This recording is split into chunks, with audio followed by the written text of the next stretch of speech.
Yes, I am sitting down now, instead of standing. I'm not sure which one I'll keep. Guess it just depends on my mood. Today, of course, I'm sitting down because I'm going to be talking about something of a most serious nature.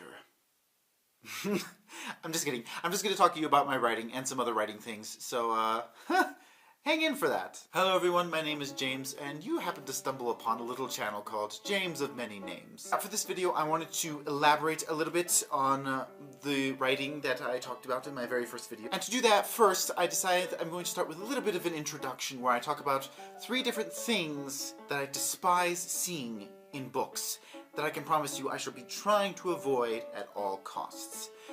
This is also going to branch into movies, I think, just because it's sort of a storytelling medium. Number 1 thing that I cannot stand in books and movies is ridiculous love stories, such as love triangles, squares, or whatever other shape you happen to come up with. Now, don't get me wrong. Love triangles / squares can be done. I can name some Shakespeare stories where they were actually done fairly well, where they were comical, and that's kind of the point I'm making. We have these stories nowadays, and I feel like people try to make them dramatic and real, and we need to connect with these characters. I feel like they're comedies more than anything else. I'm sitting here laughing at the ridiculousness of these characters. Here's how this little narrative goes in stories nowadays. 3 people. Let's go with the triangle. Girl is always in the middle. One girl. And she's bland, she's tasteless, she's basically useless, except as a sort of way people can attach to said character for this romantic ride that we're about to go on.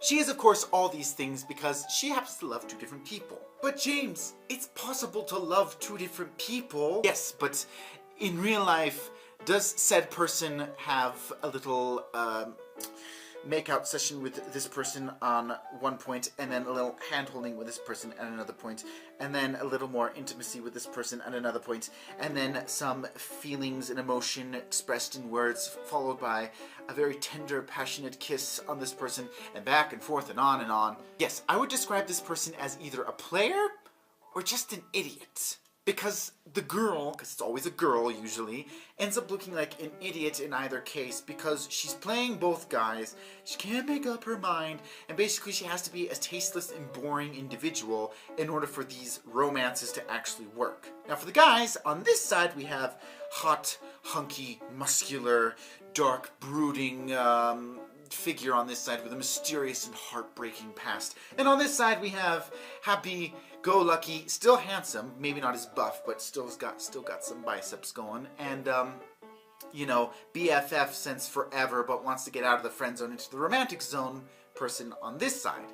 Both of them are equally annoying because this person is just annoying because he just sits around making emotionally charged faces where he just sits there. Oh, I would talk about my past, but it's too hard to talk about. But you bring out the best in me. And on this side, this guy I like, and I feel like he's being an idiot chasing after this girl, and you know what? You just need to peace out and find yourself a woman who actually appreciates you. I could talk about this forever, literally forever, but I'm gonna get on to the second point. Number 2, characters who are boring, predictable, and have no progression whatsoever. I know this is kind of a lot to say, but essentially this sums up so many different things. Whether it's the villain who's a villain just because they need to be the villain in a story and they get no explanation why they're a villain whatsoever. We're told they're a villain, but they basically do one villainous thing in the whole story and then they're just the villain because they need to be so the hero can beat them later on in the story. Or it could be the hero who's ridiculous and terrible at everything in the beginning of the story, and yet somehow by the end they're amazing and good at everything without any explanation as to how they came from bumbling idiot who's just discovered this crazy world in the beginning to amazing warrior who can defeat people just cuz by the end of the story. And don't get me started when I look at a character at the beginning of the story and they basically are exactly the same at the end of the story. Nothing has changed. No changes coming over them in personality, in thought, in emotion, physically, mentally, emotionally. Nothing has happened. They are exactly the same as they were at the beginning of the story, and I ask, why did I read this book in the first place? Even if it's a series where you want multiple books to progress this person's arc, there needs to be a change by the beginning of this book to the next one, because if there isn't a change, I'm going to ask, was this book even important other than for plot's sake? maybe not. Point number 3. What was it again? Oh yes, messages that take over the story.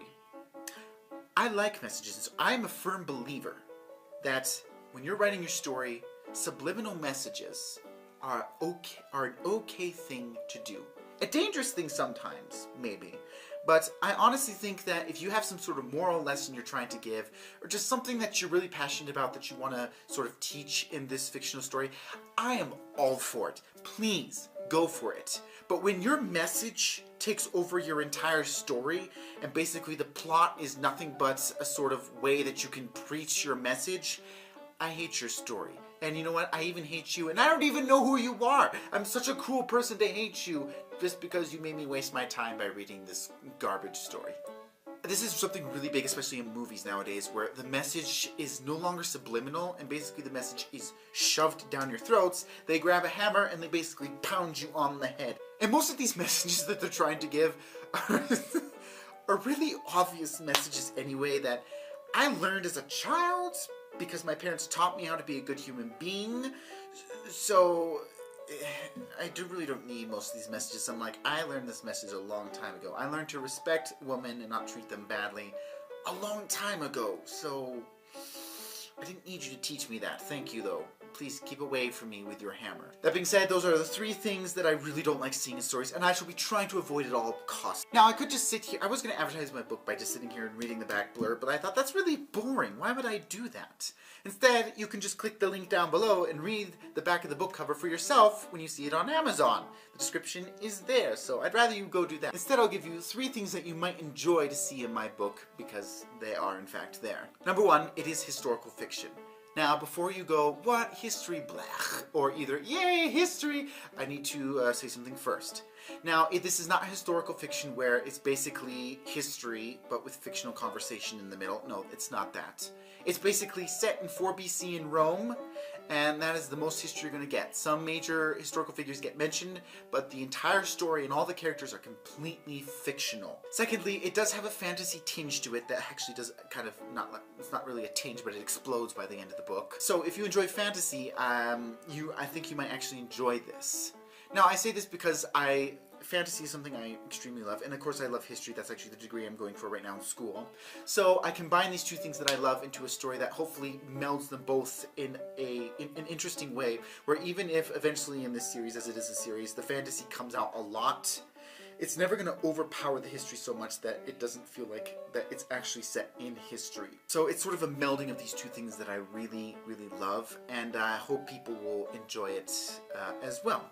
And of course, number 3, it has entertaining characters, believable characters, and lively and engaging conversation. Conversation, especially, and characters are some of the most important things in stories, so I put a lot of effort and work into characters and conversation, because that's what people are going to remember a lot.